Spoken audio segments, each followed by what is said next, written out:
Después de pasar algún tiempo allí, Pablo se fue a visitar una por una las congregaciones de Galacia y Frigia, animando a todos los discípulos. Por aquel entonces llegó a Éfeso un judío llamado Apolos, natural de Alejandría. Era un hombre ilustrado y convincente en el uso de las Escrituras. Había sido instruido en el camino del Señor y con gran fervor hablaba y enseñaba con la mayor exactitud acerca de Jesús, aunque conocía solo el bautismo de Juan. Comenzó a hablar valientemente en la sinagoga. Al oírlo, Priscila y Aquila lo tomaron a su cargo y le explicaron con mayor precisión el camino de Dios. Como Apolos quería pasar a Acaya, los hermanos lo animaron y les escribieron a los discípulos de allá para que lo recibieran. Cuando llegó, ayudó mucho a quienes por la gracia habrían creído, pues refutaba vigorosamente en público a los judíos, demostrando con las Escrituras que Jesús era el Mesías.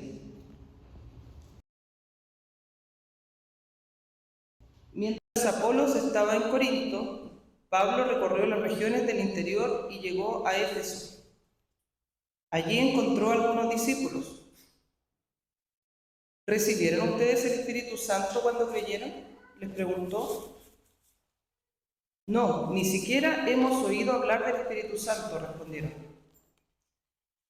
Entonces, ¿qué bautismo recibieron? El bautismo de Juan. Pablo les explicó, el bautismo de Juan no era más que un bautismo de arrepentimiento. Él les decía al pueblo que creyera en el que venía después de él, es decir, en Jesús. Al oír esto, fueron bautizados en el nombre del Señor Jesús. Cuando Pablo les impuso las manos, el Espíritu Santo vino sobre ellos y empezaron a hablar en lenguas y a profetizar. Eran en total unos 12 hombres. Esta es palabra del Señor. Muy buenos días, hermanos. Muy bienvenidos. Veo a varios caritas nuevas, así que no se vayan sin poder saludarnos. Y gracias al Señor hoy día estoy acá. Y la verdad que quiero compartir la meditación de este capítulo de Hechos.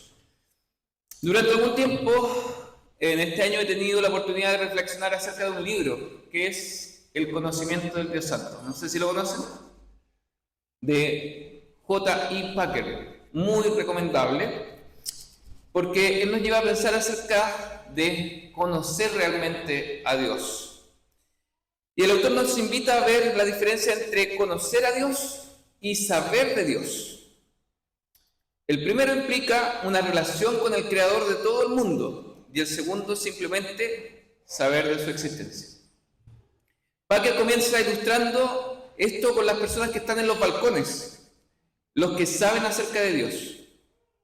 Estas personas que están desde arriba ven a los que están abajo, las personas que van en el viaje hacia el Señor, caminando hacia Dios, y toman sus determinaciones propias, discriminan, juzgan. Pero solo los que están abajo son capaces de caminar el camino hacia el Señor, porque primero han reconocido su pecado. Entonces, esta ilustración nos ayuda a ver que somos viajeros en el camino al encuentro del Señor. Por eso que he puesto por nombre este sermón, Obras en construcción confirmadas por el Espíritu en caminos a Dios. Este libro, el libro de Hechos, en el que hemos estado meditando, nos ha confirmado que todas las promesas de Jesús se han ido cumpliendo con un énfasis especial en el Espíritu Santo, que en Pentecostés, Hechos 2, marca el comienzo del ministerio apostólico, de la predicación de la palabra, primeramente a los judíos, pero también para los gentiles. Hemos visto que muchos han sido testigos de las extraordinarias maravillas del Señor por medio de los apóstoles, quienes han hablado en lenguas diferentes, han sanado enfermos y por sobre todo han esparcido la gracia de Dios por medio de la predicación de la palabra, que es el ministerio que Dios les encargó. Han dicho que Jesús es el Cristo, el Hijo de Dios, el Mesías prometido, el que vino al mundo para el perdón de los pecados y por fin aplacar, parar la ira de Dios.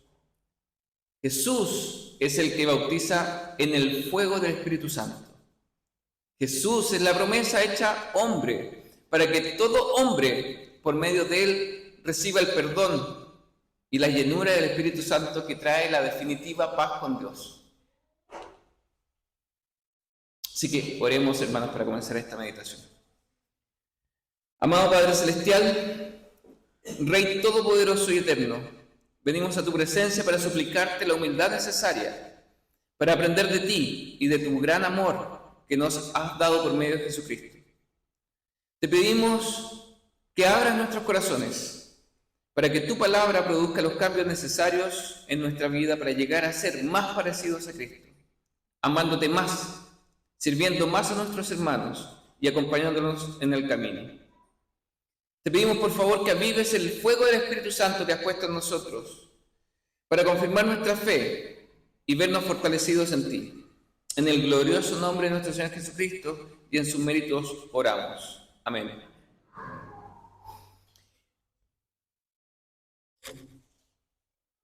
Vamos a tomar aquí el control desde acá, hijito, así que no se preocupe. Está mi hijo ahí en el PPT. Entonces, lo primero que vemos que en la época en que se desarrolla esta sección de Hechos, les recuerdo que estamos en Hechos 18, versículo 23, a Hechos 19, versículo 7. La forma de comunicación no era la misma de hoy. Por ello, el término del segundo viaje misionero y el comienzo del tercero no nos puede pasar desapercibido en nuestra meditación. Por favor, acompáñenme en sus Biblias el versículo 22, que hace alusión a lo que nosotros vamos a estar hablando en el 23, donde nos comenta que luego de pasar un tiempo, Lucas nos comenta que Pablo, luego de haber pasado un tiempo en Antioquía y de un largo viaje de Éfeso, acompáñenme aquí al mapita, se dan cuenta que Éfeso está acá arriba y se va al puerto de Cesarea. O sea, en dos palabras, Lucas nos pasó de Éfeso al puerto de Cesarea. ¿Ok? Desde allí fue a Jerusalén para volver a Antioquía. Y no sé si el viaje habrá sido muy lujoso, no sé cómo lo habrá hecho, pero luego nos invita a ver que Pablo llegó con ánimo de seguir confirmando la iglesia. Vamos a estar meditando en eso. En la costa del Asia, con dirección al puerto de Cesarea, para subir luego a la iglesia de Antioquía, ¿cierto? Luego en el verso 23 nos cuenta que Pablo fue a visitar una por una, acá, sector de Asia, una por una, las provincias de Galacia y Frigia, para animar a sus discípulos. Es decir, Pablo, que venía de discutir con los judíos en la sinagoga de Éfeso, quienes habían pedido, ¿cierto? Ahí tenemos el mapa de dónde está ahora. Se fue de Antioquía a la región de Frigia y Galacia. Y Pablo había estado discutiendo en Éfeso con los judíos en las sinagogas. Ellos le habían pedido que se quedara un tiempo más con ellos, provocando la promesa que Pablo hace, ¿cierto? Dice, ya volveré si Dios quiere. Llega con el ánimo de seguir su misión. No sé si el viaje habrá sido muy placentero, como dije, si habrá podido dormir mucho durante la travesía entre Éfeso y Cesarea, pero de igual manera llega a su región para poder seguir ministrando las gracias de Dios por medio de Jesucristo, que en su propia vida ha sido el cambio radical. Por eso vemos que inmediatamente acude a la iglesia de Galacia y Frigia, como ya dijimos. Pero aquí le hacemos una pregunta a Lucas. En un versículo avanzaste 1000 kilómetros de misión de Pablo. Claro, avanzó 1000 kilómetros porque la intención de Lucas no es darnos a conocer qué es lo que pasó en esos 1000 kilómetros, sino que mostrarnos la ambición de Pablo por el avance del reino, su férreo propósito de avanzar a pesar de las dificultades encontradas en Corinto, por ejemplo. Y no solo predicar, que sin duda lo hacía, sino que lograr que efectivamente los que habían escuchado el mensaje de salvación por medio de Jesucristo lleguen a ser discípulos de Cristo. La predicación de Pablo continúa intentando apuntar que lo que él ha hablado llegue a dar frutos de discipulados, discípulos que hacen discípulos. Veamos el verso 24. Veamos el verso 24. Lucas nos comenta el caso particular de Apolos, un judío de Alejandría, el actual Egipto, quien conocía y persuadía por medio de las Escrituras. Al parecer era un muy buen orador, que había sido instruido en el camino del Señor. Verso 25, ¿cierto? Y hablaba con exactitud acerca de él, pero solo conocía el bautismo de Juan. ¿Pero cómo? ¿Hablaba de Jesús y no conocía el bautismo del Espíritu Santo? ¿Pero cómo? Lucas de nuevo. Era un valiente orador y se enfrentaba con los judíos en las sinagogas, pero no lo conocía todo. Suena extraño que hable con fervor sin conocer la totalidad del mensaje. Entonces, ¿cómo evaluar el mensaje incompleto? Por eso pongo el vaso medio lleno, medio vacío. ¿Cómo evaluamos un mensaje incompleto? Y Lucas nos cuenta que Priscila y Aquila era un matrimonio que ya habíamos visto en los versículos anteriores, en Hechos 18 del 1 al 4. Era un matrimonio con el cual Pablo había compartido antes de ser expulsados ellos desde Roma por Claudio, con quienes se quedó un buen tiempo, pues tenían por oficio los tres hacer carpas. Este matrimonio era el que observó los atributos de Apolos y lo tomó a su cargo para explicarles con mayor precisión el camino de Dios. Discípulos que hacen discípulos. El mismo camino que comentaba el libro de Packer, ¿se acuerdan? Los viajeros se encuentran con otros viajeros en el camino. Probablemente la estadía con Pablo había causado que ellos tuvieran la claridad para darse cuenta que el mensaje que estaba valientemente compartiendo Apolos le faltaba algo: la gracia. Es decir, que Jesús, luego de su resurrección y ascensión al trono de los cielos en Hechos 1:9, ahora sigue ministrando a su iglesia por medio del Espíritu Santo, y en especial con la predicación del Evangelio de la salvación, que ya ha traído el Espíritu a vivir en las personas. Como dijimos, los viajeros siguen en el camino de Dios y continúan ahora siendo guiados por el Espíritu del Señor. Apolos deseaba avanzar en el camino del Señor y tiene características que Aquila y Priscila logran ver como un gran potencial. Primero, es humilde, es enseñable. Él permite que otros le expliquen lo que él aún no conoce. Segundo, conoce y ocupa las Escrituras para presentar a Jesús. Tercero, es fiel. Ha seguido predicando con valentía, pues conoce acerca del Señor y no para de hacerlo, aún en condiciones que no son fáciles. Recordemos que Pablo ha sufrido por ello. Cuarto, está disponible para la misión.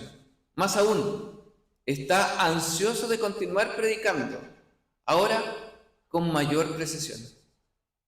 Y quinto, tiene buen testimonio. Como señalaba la versión Reina Valera, habla con denuedo.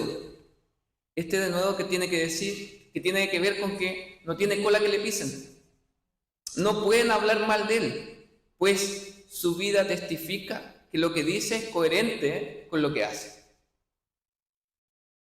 Entonces, a Apolos, Aquila y Priscila lo entrenan. Y junto con los hermanos en la fe, lo ayudan, lo animan en la misión. Mira el verso 27 y 28.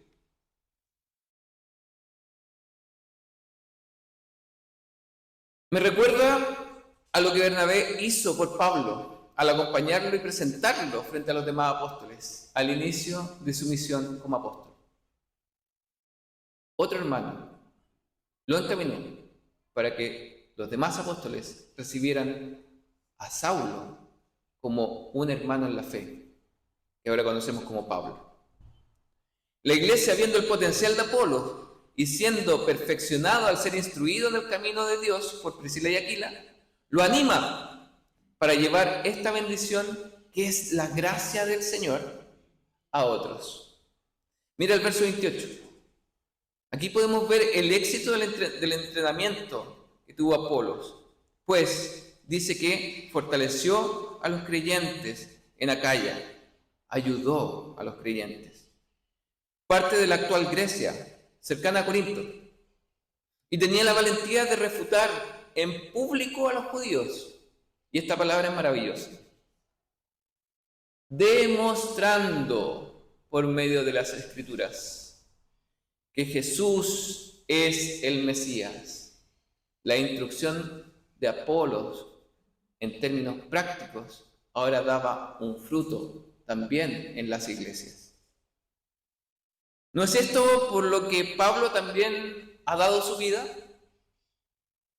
¿No es esto por lo que Pablo ha corrido riesgo de perder la vida? En la sección que vimos la semana pasada en Corinto.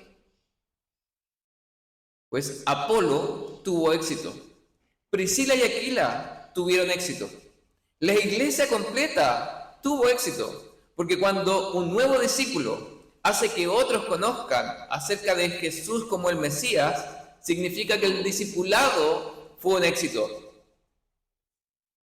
Estuvo bien hecho, completamente bien hecho. Acompáñame en el capítulo 19 ahora, entre los versículos 1 al 7. Nuevamente Lucas nos muestra a Apolos en Corinto sin mayor información. Estaba en Acaya, ahora está en Corinto.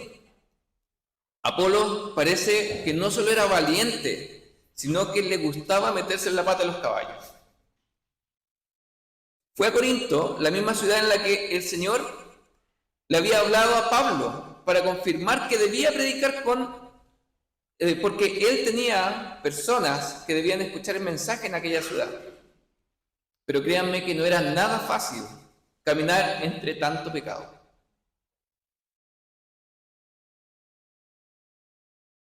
¿Cierto? Ahí aparece. Esta carta no nos cuenta qué estaba haciendo Apolos allí. Pero luego, por medio de la carta de Pablo a los Corintios, podemos observar que Apolos tuvo una gran repercusión en su misión, la cual fue reconocida por el mismísimo Pablo. Mira en 1 Corintios capítulo 3, versículos 6 y 7. Pablo dice: yo sembré, Apolos regó, pero Dios ha dado el crecimiento. Así que no cuenta ni el que siembra ni el que riega, sino solo Dios, porque es Él quien hace crecer. Pablo debió intervenir ante la división que se había provocado en el interior de la iglesia por estos dos grandes líderes. Pablo debió aclarar que no se trata de Apolos o de Pablo, sino que de Dios. Y siempre se ha tratado de Dios, quien es el que hace crecer la iglesia. Entonces podemos estar seguros que Pablo y Apolos perseveraron en la predicación de una ciudad tan hostil, dura y reacia a la palabra de Dios. Pues como habíamos visto en Hechos 10, 34, para Dios no hay favoritismos. Esto se lo dice a Pedro, ¿cierto? Esto lo entiende Pedro después de la versión de Cornelio. Ahora comprendo que en realidad para Dios no hay favoritismos. luego de la conversión de los gentiles, cuando se derramó el Espíritu Santo sobre ellos, ¿cierto? Y también en Hechos 18:8, cuando luego de la predicación que habíamos visto de Pablo en Corinto, muchas personas llegaron a creer en el mensaje de Pablo y fueron bautizados. Muchos de los corintios creyeron a Pablo. Entonces, Lucas nos vuelve a dar un salto ahora en el mapa por parte de Pablo en el verso 1. Mira, Pablo en el verso 1 ahora se sitúa en Éfeso. Pero como de nuevo, Lucas, nos llevaste de Antioquía, pasaste de Jerusalén, Antioquía, y ahora estamos en Éfeso. Tremendo salto. El mismo lugar que le habían pedido quedarse, ¿se acuerdan? Y que el propio Pablo había dicho, ya volveré si Dios quiere. Aquí podemos decir, y Dios quiso. Pablo volvió.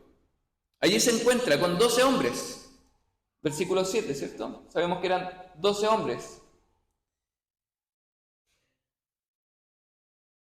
Y es una pregunta un tanto capciosa. ¿Recibieron ustedes el Espíritu Santo? Pero como Lucas, ¿no nos dijiste tú que eran discípulos? Estos 12 eran discípulos. Me pregunto entonces, ¿hay discípulos sin el Espíritu Santo? ¿Cuánto tiempo pasó entre que Pablo salió de Éfeso y volvió a esta ciudad para que estas 12 personas no tuvieran idea del Espíritu Santo? La segunda pregunta de Pablo nos ayuda a clarificar lo sucedido. ¿Qué bautismo recibieron? El de Juan. Eso explica un poco más las cosas. Han estado viviendo en la promesa que vendría el Espíritu Santo y no en la llegada de Él. Recordemos que el bautismo de Juan, el primo de Jesús, era para arrepentimiento, pero el propio Juan anunciaba que el que venía después de él lo haría con fuego en el Espíritu. De muchas maneras hemos visto la llegada del Espíritu Santo a los creyentes. Primero en Hechos 2, ¿cierto? Pentecostés. Acá aparece Hechos 2 del 4 al 13, la llegada del Espíritu Santo en Pentecostés. Luego lo hemos visto a los gentiles en Hechos 8. Primero en Hechos 8, 14 al 17 a los samaritanos, ¿cierto? Aquí reciben el Espíritu Santo. Y luego a los gentiles en Hechos 10 del 44 al 48. Todos han tenido su Pentecostés, su llegada del Espíritu Santo. La promesa de que Jesús habitaría en sus corazones se ha hecho una realidad. Y estos 12 discípulos aún no gozaban de esto. Entonces, nos preguntamos, 12 discípulos, 12 apóstoles, algo pasa aquí. Han estado viviendo en la promesa del cumplimiento, pero sin ser una realidad en sus vidas. Por eso Pablo no tarda en completar la historia. No los juzga, les ministra gracia, les revela el bautismo de Jesús, porque el propio Juan predicó para el arrepentimiento y que creyeran, y que quien vendría después de él, Jesús, los bautizaría en el Espíritu. Así que fueron bautizados en el nombre del Señor Jesús, y luego de haberle impuesto las manos, recibieron el Espíritu. Estos 12 discípulos que habían vivido esperando la promesa, por fin la estaban viviendo en sus vidas. Y ahora podían gozar de la presencia del Espíritu Santo. Lo que sucede a continuación en el versículo 6 no debería llevarse nuestra atención como una consecuencia que buscamos sea un efecto inmediato del Espíritu Santo en la vida de los creyentes. Pues más que ser una forma de marcar una persona, es la forma de marcar un lugar de la presencia del Espíritu Santo. En particular, en los textos que mencionamos antes, ¿cierto? La llegada del Espíritu Santo, hablar en lenguas y profetizar, que significa adorar al Señor por las maravillas que ha hecho, marca la conquista del Espíritu Santo en una región. Era la forma de decir, aquí está el Espíritu Santo. Y no por ello podemos empezar a evaluar la vida de nuestros hermanos para saber si es que esto está pasando o no. Ello, por tanto, no constituye la única forma de reconocer la llegada del Espíritu Santo en los creyentes. Aunque incluso podamos verlo, experimentarlo, pero no como un indicador para poder evaluar la vida espiritual de otros creyentes. Así que ahora te invito a meditar en qué nos desafía este pasaje. Primera pregunta, y esto es para todos, por favor, los que están durmiendo se despiertan, los que estaban con el cerebro en pausa lo activan, porque quiero que me respondan, ¿quién está completamente capacitado para enseñar acerca de Jesús? Levante la mano, ¿quién está completamente capacitado para enseñar acerca de Jesús? Es difícil, ¿cierto? El texto nos muestra una gran verdad. No hay nadie completamente capacitado, gracias Señor, porque si no, no podría estar acá. Pero nos dice que somos obras en construcción. Ya que tanto en la época de Pablo como en la actual, Dios ha dispuesto la predicación del Evangelio como la forma de avanzar en el reino a través de su Espíritu Santo, que nos encamina junto a otros cristianos al encuentro con el Señor. Qué maravilloso, tenemos un peso menos, ¿cierto? No hay que estar completo, hay que dar de lo que tenemos. De gracia recibimos, por gracia damos. Es decir, de alguna forma somos llevados a Dios, no por nuestras formas, sino mediante la obra del Espíritu Santo. Antes caminábamos en una sola dirección, derechito al pecado. Pero ahora, el Espíritu Santo nos muestra que hay otra vía y nos lleva al encuentro con Dios. Qué maravilloso saber que aunque no veamos por completo la grandeza de Dios, lo amamos y Él nos atrae a su encuentro. Y que a pesar de nuestras imperfecciones, podemos acompañar a otros caminantes hacia el encuentro de Dios y ser útiles en la predicación del Evangelio. Segundo, este texto nos desafía a una forma de enfrentarnos como iglesia, como cuerpo de Cristo, a la necesidad de predicación del Evangelio por toda la tierra. Entonces, la pregunta es, ¿de qué manera estamos ayudando para que otros lleven el mensaje de salvación a los lugares, a todo lugar de la tierra? Recordemos que nuestra iglesia apoya a Berito en la India, Juan Esteban y Jorge en Estados Unidos, a misioneros en Argentina, y aquí hay un ejemplo, me apoyan a mí, pudiendo destinar tiempo al estudio bíblico, al aprendizaje ministerial. Y por eso también les quiero aprovechar de dar las gracias, porque ha sido una tremenda bendición este tiempo. Y también nos cuenta que deberíamos estar orando y apoyando a estas misiones, pues es parte de la iglesia animar al resto de los hermanos. Sin duda, aún podemos hacer más. Y le invito a estar pensando en posibles Apolos que puedan salir de nuestra iglesia para ser enviados al mundo y bendecirlo.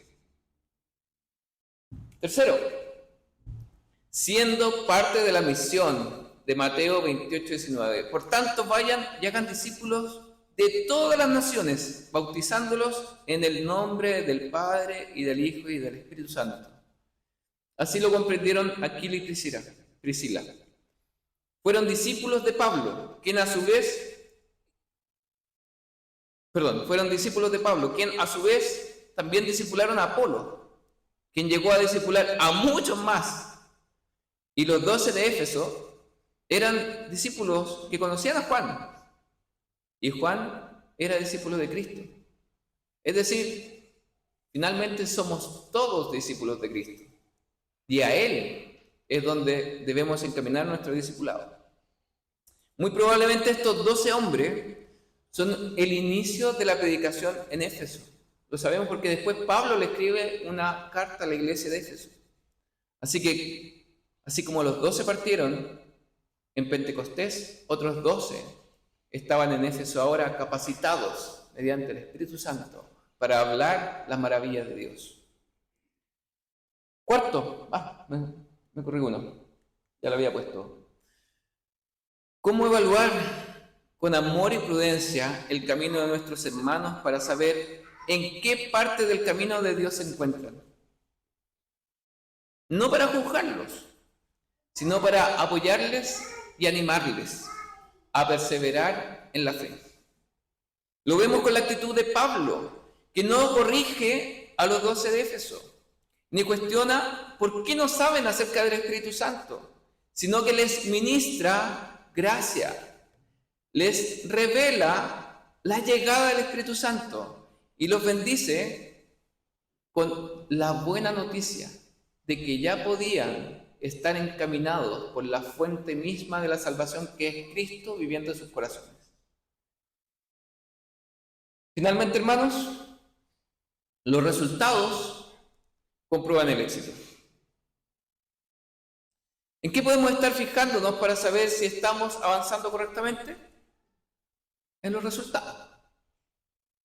En este caso, Apolos, luego de ser capacitado, llevó la bendición a otros creyentes en Acaya por medio de la palabra y demostró por medio de las Escrituras que Jesús es el Mesías ante los judíos, cuando ellos eran locales, ¿cierto? Cuando ellos eran mayoría en la sinagoga, demostrando que Jesús es el Mesías.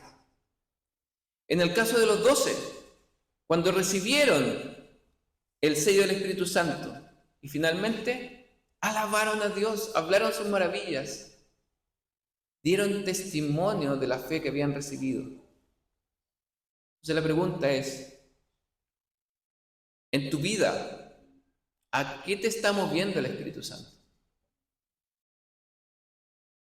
Luego de meditar en esto, quiero que estemos pensando en tu vida, ¿a qué te está moviendo el Espíritu Santo? Oremos.